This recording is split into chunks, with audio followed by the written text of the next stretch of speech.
भाई इंडिया के लोगों को बहुत बड़ा खतरा होने वाला है। और सबसे खतरनाक बात पता क्या है? लोगों को अभी तक समझ ही नहीं आया कि सिस्टम आखिर छुपा क्या रहा था। अचानक क्यों कहा जा रहा है कि सोना कम खरीदो, पेट्रोल कम यूज करो, गाड़ियां कम चलाओ। लेकिन सवाल ये है, अगर हालत इतने खराब थे तो इलेक्शन से पहले किसी ने कुछ क्यों नहीं बताया? क्योंकि इलेक्शन चल रहे थे भैया, और इकोनॉमी का असली दर दबा कर रखा गया था। तुम खुद सोचो यार, इतने महीनों तक पेट्रोल डीजल के दाम कंट्रोल में क्यों थे? क्योंकि अगर जनता को पहले ही असली हालत पता चल जाती तो पूरा नैरेटिव बदल जाता। लेकिन अब धीरे धीरे सब बाहर आने लगा है। Iran America tension, energy crisis, महंगा ऑयल, कमज़ोर होती इकोनॉमी और ऊपर से बढ़ता कर्ज। उदय कोटक उदय कोटक भी वार्निंग दे चुके हैं कि असली इकोनॉमिक शॉक अभी बाकी है। अब सुनो आगे क्या होगा। पेट्रोल महंगा हो गया है तो ट्रांसपोर्ट महंगा होगा, ट्रांसपोर्ट महंगा होगा तो हर चीज़ महंगी होगी।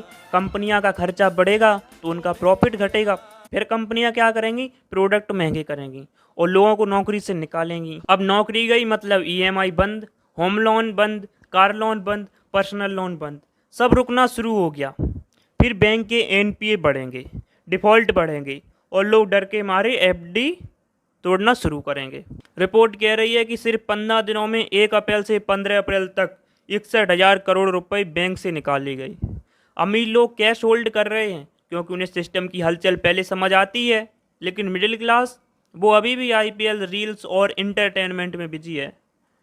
याद रखना भैया, जब सरकारें लोगों से कहने लगें पेट्रोल कम यूज करो, सोना कम खरीदो, खर्चे कम करो, तो समझ जाओ सिस्टम के अंदर कहीं ना कहीं बहुत बड़ा दबाव चल रहा है।